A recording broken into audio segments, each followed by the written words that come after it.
Greetings fellow guitar travellers, it's Rowan J Parker here and welcome to another episode of Fusion Essentials outside improvisation. And today we're going to be looking at that much maligned, ignored, detested even, scale, the whole tone scale. And we're going to be showing you how to incorporate it into your improvisation and make the scale and you sound awesome. So it should be a lot of fun. But before we do that, inevitable plug for the website www.rowanjparker.com. Just go and have a look at it. It is a great site, a lot of free resources. There is a store where you can buy things. You can subscribe to the website as well, get even more free stuff.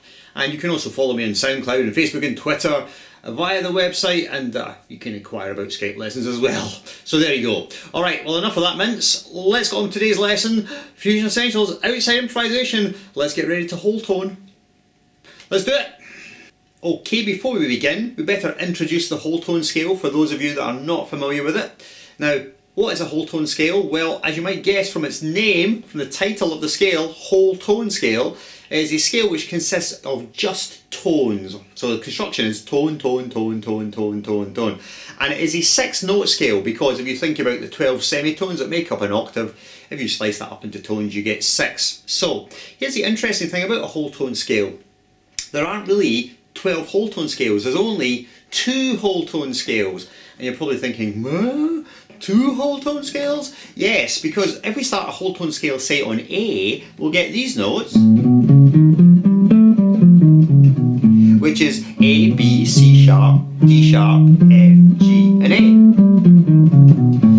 Now because the distance of all the notes to each other is the same, no note can really be construed as the root because the musical balance in the scale is such that no one note sounds stronger or weaker than any other. So really, although we're starting on A in this case, and we might call it an A whole tone scale, it is an A whole tone, but it can also be regarded as a B whole tone scale, as a C sharp whole tone scale, a D sharp whole tone scale, an F whole tone scale, a G whole tone scale, or an A whole tone scale. So you see that because there's no actual root, not a real root or a sense of real musical gravity in the scale, any note could be construed as a root. So therefore, one whole tone scale is really 6 whole tone scales. It's 6 keys because it's the A whole tone, B whole tone, C sharp whole tone, and so on. It's all those different whole tone scales. So the only other whole tone scale is the one that starts 1 semitone above that, which would be this one,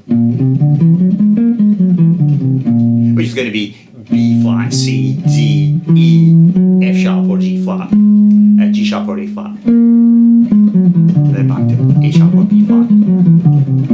And once again, any one of the notes in this scale could be construed as the root. So you see, there are only 2 whole tone scales. Alright, so that's the theory. Let's start looking at now the whole tone scales against our track and just see exactly what the relationship is between the notes of the scale and the chord. So let's do that next. Okay, so remembering from last week's lesson, we have a static chord, which is an A minor 6. And over this static A minor 6 chord, we're going to use 2 different whole tone scales. The first one we're going to try is E whole tone. We will play E whole tone against this track and see what we get. And we're also going to try A whole tone against the track and see what we get. Now, they will have different dissonances or tensions in them, but we can in fact use both. So if you're trying to remember a rule for which whole tone scale can I use when, well, very simple. If you've got a minor chord, you can play the whole tone scale of this chord's dominant. So the dominant chord of A minor would be E or E7. So we can play E whole tone. And we can also play directly on the root A whole tone.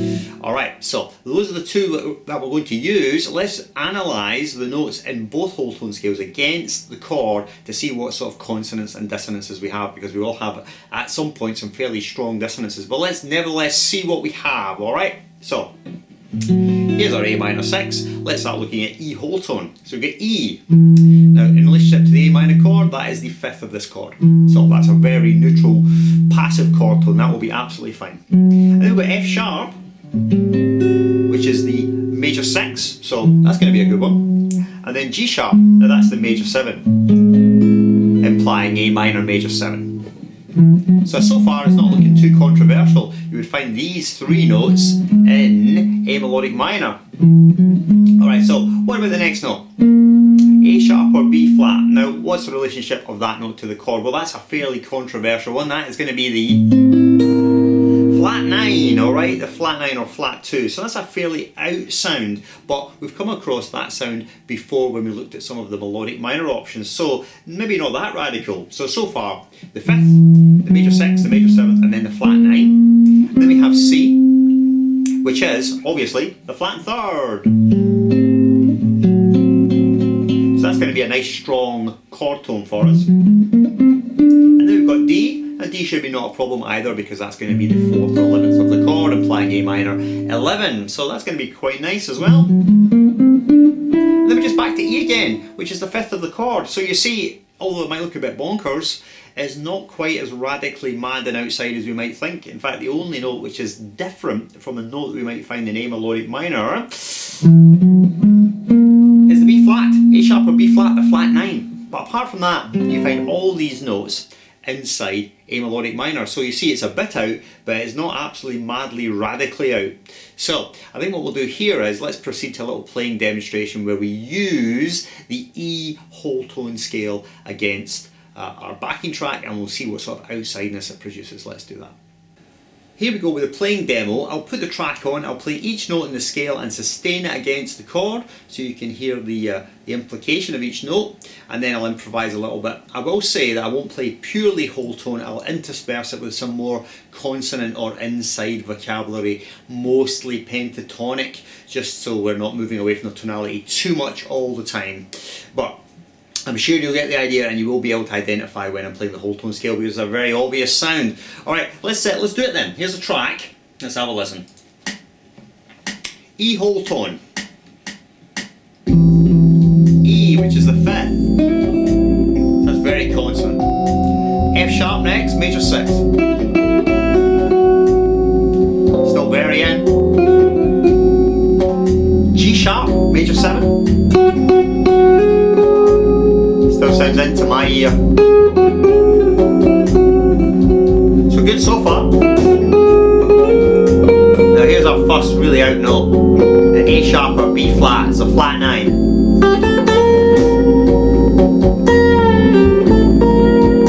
Yeah, it takes a bit of adjustment, doesn't it? Then C, which is the minor 3rd, flat 3rd of the chord, it's very in. And then D, 4th or 11th, and then back to E, which is the 5th. So as we discussed before, apart from the flat 9, it's all pretty much in. So let's see what happens.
So pretty dark in places.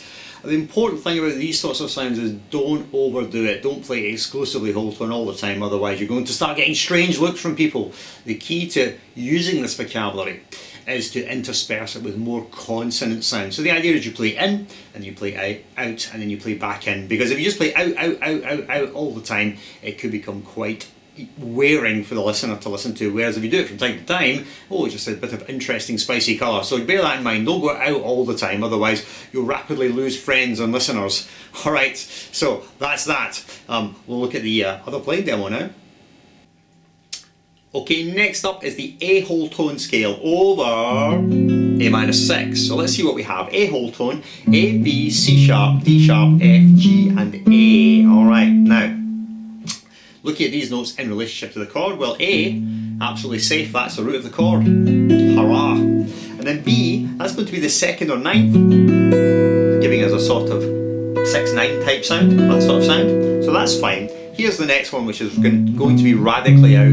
This is C sharp, which is the major third of the chord, and as we know, we're playing a minor chord, which is a minor third. So that's going to be quite out. That's going to be quite sort of like, ooh, might be hard to listen to, but remember we're talking about outside improvisation here, so, you know, outside is outside.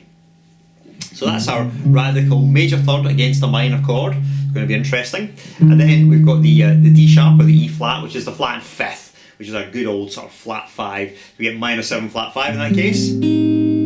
Also remember we find that note in the blues scale, so it's quite a common sound. Yeah, we're used to that now.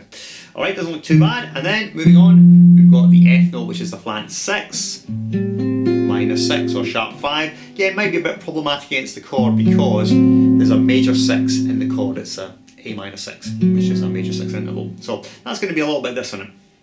But again, we've come across these sort of outside intervals before in some of the melodic minor choices, so maybe not that radically outside. And then next note, G, which is the minor 7 of this chord, so that'll be very consonant. And then we're just back to A, which is the root. So what are the highlights of the outness? Well, the major third's definitely going to be quite dissonant, and we've got the flat 5 and the sharp 5 as well.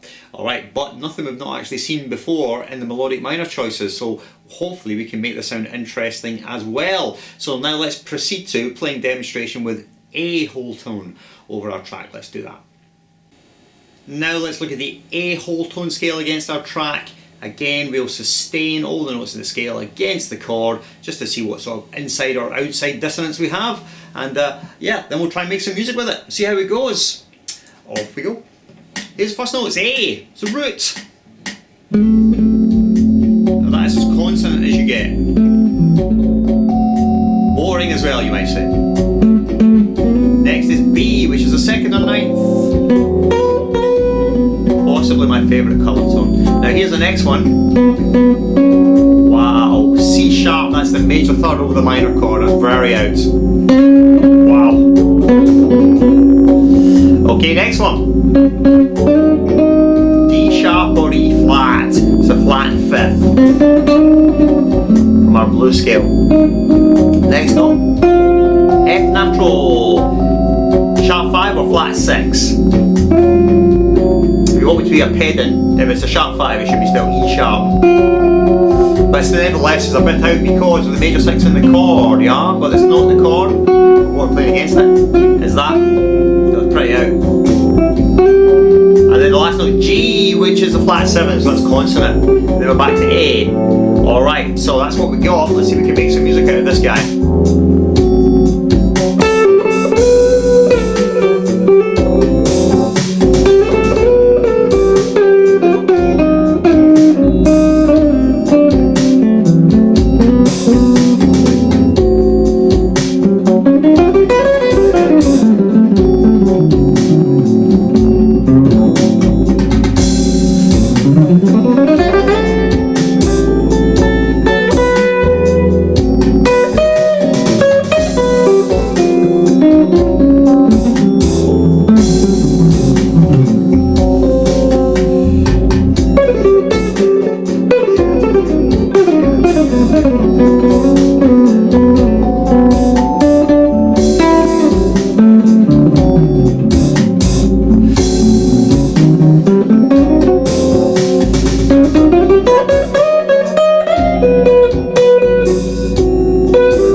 no doubt about it, that is pretty out, and you might be going, ooh, don't like that at all. But remember that dissonance is all relative to consonance, so if you put in some of this dissonant outside playing in amongst all your more inside consonant playing, it's the sort of thing that will catch the listener's ear and they'll go, oh, that's interesting, what's that? So definitely worth pursuing. Don't ignore any of the stuff. Every sound is good, every sound is valid, and every sound is usable. It's just up to your own control and creativity to make it so. Alright, going to do the wrap up now.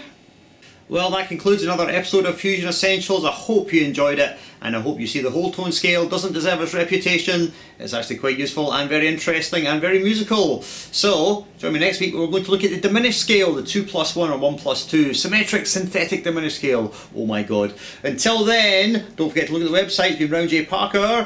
See you next week. Farewell.